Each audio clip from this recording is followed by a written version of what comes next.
하나님께서 오늘 우리에게 주신 말씀은 요한복음 12장 12절에서 24절까지입니다. 신약 성경 167쪽 요한복음 12장 12절에서 24절까지의 말씀을 교독하겠습니다. 그 이튿날에는 명절에 큰 무리가 예수께서 예루살렘으로 오신다는 것을 듣고 종려나무 가지를 가지고 맞으러 나가 외치되 호산나 찬송하리로다 주의 이름으로 오시느니 곧 이스라엘의 왕이시여 하더라. 예수는 한 어린 나귀를 보고 타시니 이는 기록된 바 시온 따라 두려워하지 말라 보라 너의 왕이 나귀 새끼를 타고 오신다 함과 같더라. 제자들은 처음에 이 일을 깨닫지 못하였다가 예수께서 영광을 얻으신 후에야 이것이 예수께 대하여 기록된 것임과 사람들이 예수께 이같이 한 것임이 생각났더라.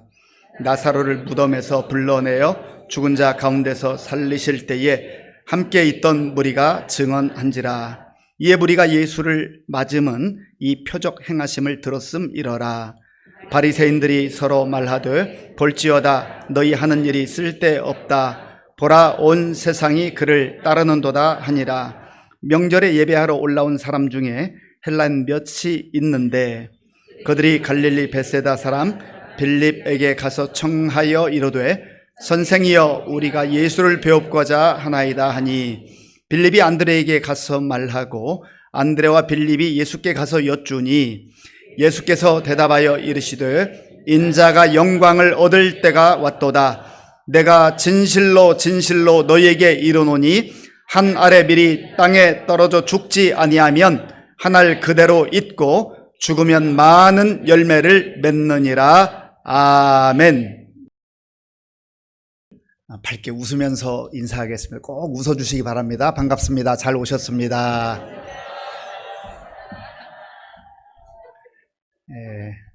우리 교회표로 인사하겠습니다. 우리는 함께 사랑하고 함께 용서하는 성령 공동체입니다. 한 번만 더 저를 따라해 주시기 바랍니다. 우리 유튜브로 예배 드리는 분들도 꼭 따라해 주시면 감사하겠습니다. 잘 되고 있습니다. 다 잘 될 겁니다.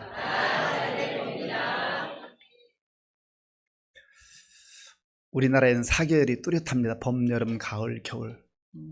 기후 위기로 인해서 여름이 좀 길어진다고는 합니다만은 그래도 사계절이 있어서 얼마나 행복한지 모릅니다.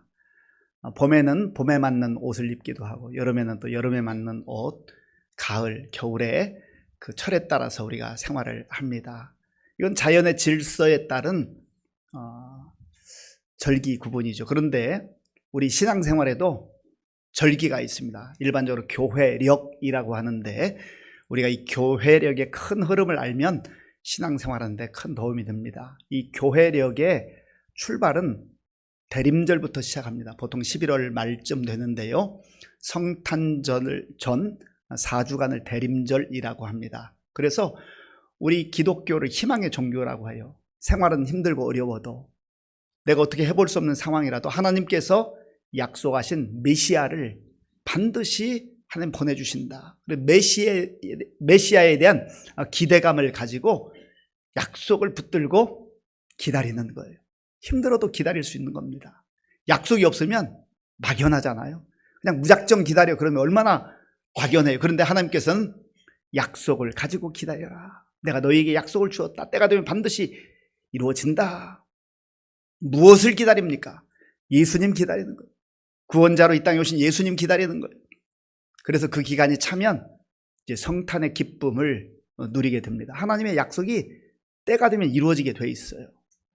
그리고 예수님께서 이 땅에 오셔서 이제 30년 육신의 부모 아래에서 살다가 3년여 동안 공생애를 시작하시는데 공생애를 시작하면서 예수님도 많은 어려움을 겪으십니다. 특별히 이제 공생의 정점으로 가다 보면 결국은 고난의 길, 십자가의 길로 가지 않습니까?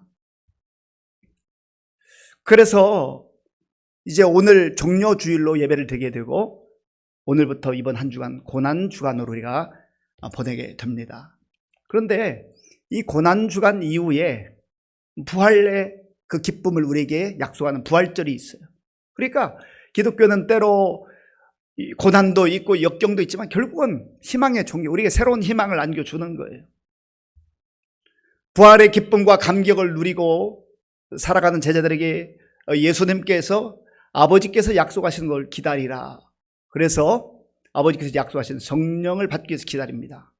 마가의 다락방에서 열흘 동안 열심히 기도할 때에 하나님의 성령이 임하죠. 그래서 성령 충만한 가운데 이제는 더 이상 두려움과 불안 가운데 숨지 않고 곳곳에 흩어져서 복음을 전하는 거예요. 성령 충만함을 입었던 그들에게도 여전히 고난과 시련과 박해가 찾아왔지만 그러나 더 이상 굴복하지 아니하고 그렇게 믿음으로 복음을 위해 살았습니다. 그래서 오순절 첫 번째 주일, 오순절 두 번째 주일 이렇게 해서 다시 대림절까지 가게 됐는데요. 이 오순절 이후에 대림절까지 기간이 제일 길어요. 성령과 함께 살아가는 겁니다. 그래서 대림절, 성탄절, 그리고 부활절 앞에 한 주간, 곧 한 주간 그 전주일 오늘 종료주일로 지킵니다. 그리고 이제 부활 이후에 아버지께서 약속하신 성령 강림, 이렇게 해서 이 교회력이 형성이 되는데 그 중심에는 예수님이 있어요. 예수님으로 다 연결되는 거예요. 그러면서 저와 여러분들이 이 땅에 살아가면서 자연의 절기, 자연의 질서, 자연의 봄, 여름, 가을, 겨울만 느끼고 사는 것이 아니라 우리 영적인 절기를 잘 또 알고 믿고 예수님 중심으로 살아가는 저와 여러분들이 될 수 있기를 바랍니다. 오늘 종료주일이라고 했는데 왜 종료주일이라고 하는가? 예수님께서 이제 십자가를 지기 위해서 막바지로 가는 데에 예루살렘에 들어가셨습니다. 그때에 많은 사람들이 예수님께 몰려와요. 몰려오는데 그냥 오는 게 아니라 손에 종려나무 가지를 들고 막 흔들어대면서 호산나 호산나 우리를 구원하소서, 우리의 왕으로 오시는 이여 우리를 구원하소서, 그렇게 찬송을 했습니다. 예수님께서 기적을 베푸셨잖아요. 능력을 행하셨잖아요. 특별히 오늘 본문 요한복음 12장 앞에 보면 예수님이 죽은 지 나흘이나 지났던 나사로를 살리셔요. 무덤 앞에 가서 나사로야 나오너라 할 때 죽었던 나사로가 살아나오잖아요. 이 광경을 목격한 사람들, 그리고 소문에 소문을 듣는 사람, 이분이야말로 정말 우리의 메시아구나라고 그렇게 생각했던 겁니다. 그런데 수많은 무리들이, 사람들이 예수님을 메시아라고 반기고 환영할 때는 어떤 면에서 자기 중심적 의미에서 메시아로 생각한 것으로 보입니다.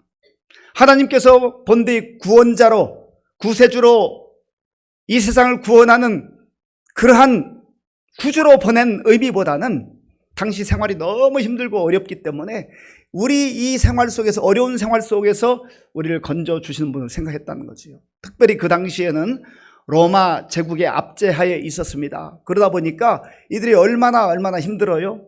왜 우리가 하나님의 택함받은 백성들인데 이러한 신세와 처지에 있는가? 하나님께서 약속하신 대로 우리에게 메시아를 보내주옵소서라고 기다렸는데 능력을 행하고 기적을 행하는 거 보니까 나사렛 예수, 이분이야말로 메시아라고 여겼던 것입니다. 그래서 지금 손에 종려나무 가지를 들고 환호성을 치르는 거예요. 이 종려나무 가지에 의미가 있어요. 승리의 의미가 있습니다. 승리. 결국은 우리가 이긴다. 이 메시아가 오기만 하면 우리가 이길 수 있다. 그리고 이 종려나무에는요, 영광의 의미가 있어요. 영광. 승리하고 또 하나님께서 우리에게 약속하신 그 영광을 우리가 누리게 될 것이다. 이 기적을 행하고 능력을 행하는, 그리고 죽은 자를 살리시는 이 예수님을 통해서 우리가 그 영광을 누려보겠다라고 하는 거죠. 그런데 이들이 조금 전에 말씀드렸습니다마는 정치적 메시아로서, 정치적 압제 가운데서, 경제적 고통 가운데서 우리를 건져주는 그런 분쯤으로 생각했단 말이죠. 그런데 무리들만 그런 게 아니에요. 예수님과 3년 동안 동거동락하며 말씀을 들었던 제자들조차도 그러한 자기중심적 메시아 사상을 가지고 있었다는 거예요. 자, 오늘 본문 16절 말씀, 16절 우리 함께 읽겠습니다. 제자들은 처음에 이 일을 깨닫지 못하였다가 예수께서 영광을 얻으신 후에야 이것이 예수께 대하여 기록된 것임과 사람들이 예수께 이같이 한 것임이 생각났더라. 아멘. 제자들은 처음에 이 일을 깨닫지 못하였다가 3년을 배우고 3년 동안 예수님께 가르침을 받는데도 이들 역시 예수님이 이 정도 능력을 행하시면 우리 고통을 다 거두어 주시겠지. 로마의 압자에서 우리를 이제 건져 주시겠지. 그리고 우리가 그 예수님 옆에 있으면 그 권세의 자리에서 한 자리라도 하겠지. 그런 세상의 가치관과 자기 생각 중심으로 그렇게 예수님을 생각하고 있는 겁니다. 예수님이 가이사라 빌립보라고 하는 지역에 갔을 때에 제자들에게 물었습니다. 사람들이 인자를 누구라고 하더냐, 나를 누구라고 하더냐. 그러니까 제자들이 이렇게 답변합니다. 어떤 사람들은 세례 요한이라고 하기도 하고 엘리야라고 하기도 하고 예레미야라고 하던데요. 그리고 아주 대단한 선지자 중에 하나라고 하던데요. 그 사람들은 그렇게 말하는데 너희는 나를 누구라 하느냐. 그때 베드로가 유명한 신앙 고백을 하죠. 주는 그리스도시요 살아계신 하나님의 아들이니이다. 이 고백이 저와 여러분들의 고백이 될 수 있길 바랍니다. 그런데 베드로가 이렇게 고백하자 예수님께서 이제 내가 예루살렘에 가서 대제사장들과 서기관들과 장로들에게 고난을 받고 죽게 될 것이다. 그리고 3일 만에 다시 살아나게 될 것이다. 예수님이 이 땅에 오신 구원을 이루시기 위한 그 목적을 말씀해 주셨어요. 그러자 베드로가 발끈하고 나섭니다. 주님 그렇게 하시면 안 됩니다. 그렇게 할 수가 없습니다. 왜 그런 거예요? 자기가 생각했던 메시아가 아니라는 거예요. 자기 기준하고 맞지 않는다는 겁니다. 그러고 보면 3년 동안 예수님 곁에서 예수님 말씀을 듣고 예수님이 천국 복음을 설명하시는 내용을 다 보고 듣고 또 예수님이 살아가시는 모습을 보았음에도 불구하고 여전히 자기 생각에 머무르고 있는 거예요. 사람들하고 크게 다르지 않아요. 우리는 어떻습니까? 우리도 예수를 믿고 내가 주님을 위해 살겠습니다. 이제 일평생 동안 주님만 섬기겠습니다 라고 고백하면서도 우리도 역시 제자들처럼 내가 원하는 방식이 아니면 주님 이건 아닌 것 같은데요. 주님 이건 아니지 않습니까? 이거 시대에 안 맞는데요. 내 상황과 맞지 않잖아요. 그러면서 하나 둘 거부하기 시작합니다. 내가 편한 것, 내가 좋다고 여기는 것, 나에게 유익하다고 생각하는 것, 그것만 붙들겠다라는 거예요. 주님은 그것만 해주시면 됩니다. 주님 능력의 주님이시잖아요. 내가 원하는 거 맞춰주시기 원합니다. 그거 맞춰줬으면 좋겠어요. 자기 맞춤형으로 신앙생활을 하려고 하는 경우가 많다라는 거예요. 그리고 거기에 맞지 않으면 슬그머니 말씀도 밀어내고 주님도 밀어내는 것이 오늘 우리의 삶은 아니냐 말이죠.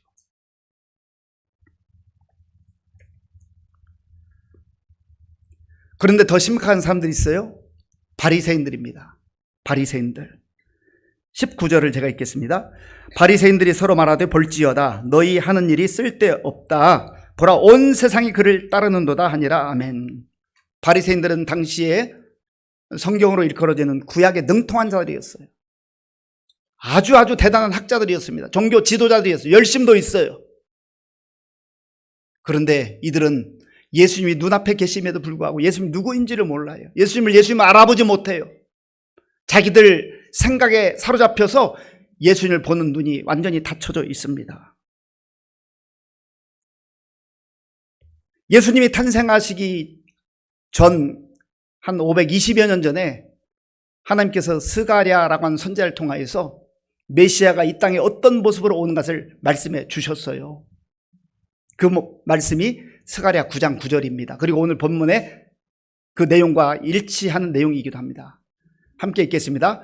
시온에 따라 크게 기뻐할지어다 예루살렘에 따라 즐거이 부를지어다 보라 네 왕이 내게 임하시나니 그는 공의로우시며 구원을 베푸시며 겸손하여서 나귀를 타시나니 나귀의 작은 것 곧 나귀 새끼니라. 아멘. 시온에 따라 크게 기뻐할지어다.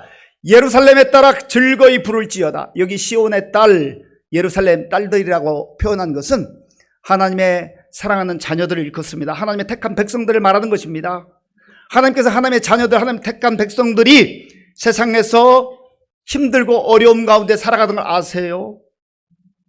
특별히 로마 제국의 압자에 사는 것을 넘어서서 사람들은 거기에 주목하지만 우리 하나님께서는 너희들이 죄에 짓눌려 있구나, 죄악에 매여 있구나, 죄로 인한 그 고통과 그 짓눌림 속에 허덕이고 있구나.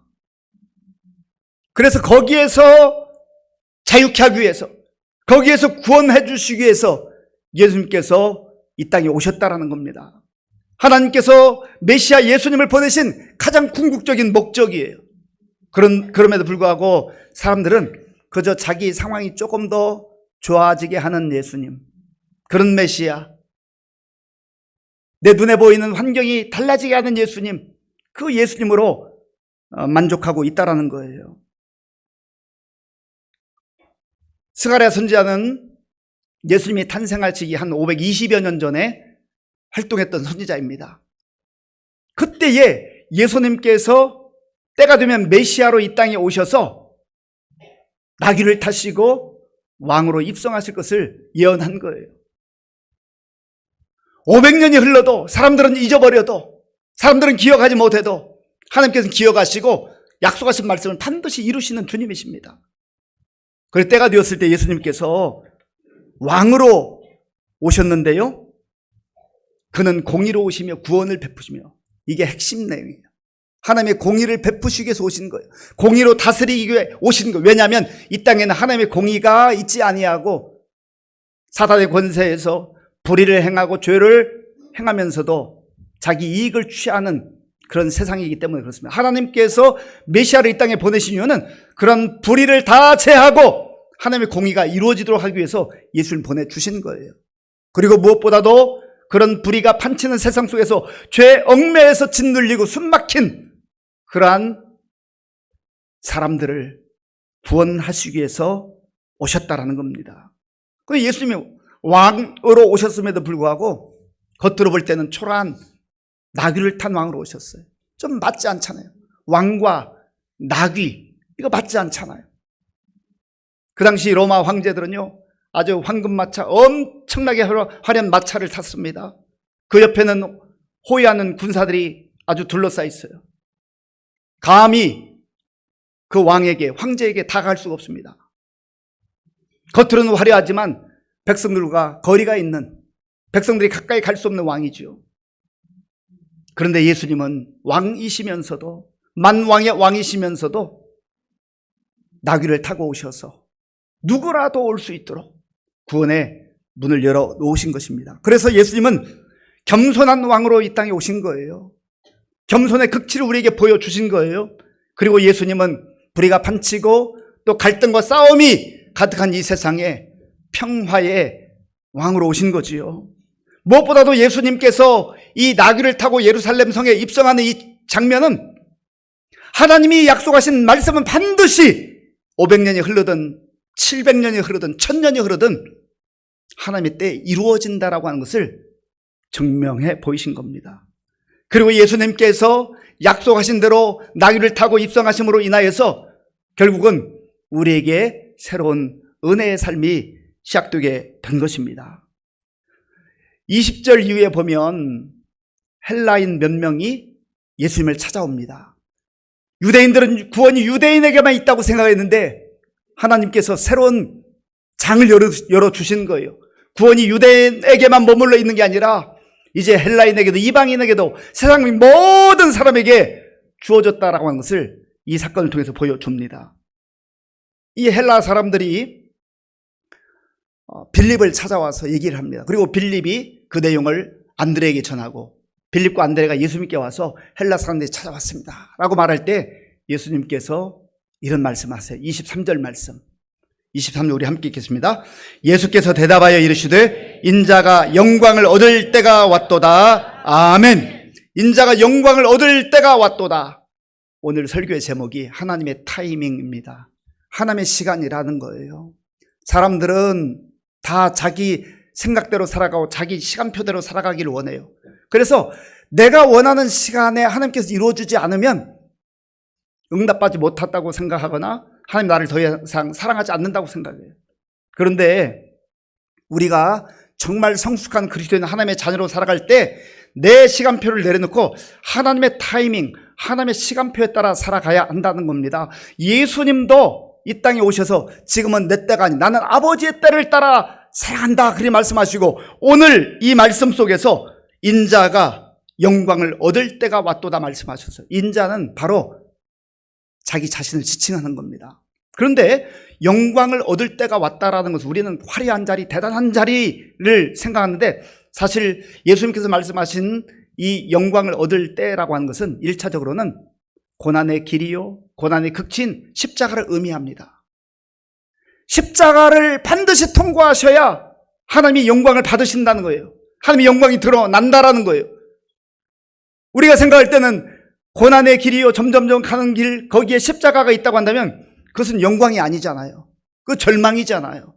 그런데 예수님은 그 길을 묵묵히 가시면서 이제 때가 되었는데, 하나님의 시간이 되었는데 내가 그 길을 간다라는 겁니다. 십자가를 회피하지 아니하고 십자가를 향하여 간다라는 거지요. 왜 그렇습니까? 예수님이 십자가를 향하여 가시고 예수님이 십자가를 지셔야만 우리에게 구원이 임하고 새로운 생명이 임함을 알기 때문에 그런 거예요. 우리를 살리시기 위해서, 우리를 구원하시기 위해서 예수님 묵묵히 그 십자가를 가면서도 아버지의 영광이 나타날 때가 되었다라고 말씀하신 것이죠. 그리고 주님이 영광이 나타날 때가 되었다라고 하는 것은 십자가만 있는 것이 아니라 십자가를 넘어서서 부활의 새로운 영광, 아버지께서 우리에게 약속하신 그 영광의 때가 점점점 다가왔다라는 것이죠. 그러기 위해서 예수님이 반드시 갈보리 언덕에 올라가 십자가를 치셔야 한다는 거예요. 24절 말씀, 24절 우리 함께 읽겠습니다. 내가 진실로 진실로 너희에게 이르노니 한 알의 밀이 땅에 떨어져 죽지 아니하면 한 알 그대로 있고 죽으면 많은 열매를 맺느니라. 아멘. 결국은 예수님께서 내가 아버지께 영광을 돌려드리기 위해서, 한 알의 밀알이 되기 위해서, 내가 죽기 위해서 왔다 그렇게 선언한 겁니다.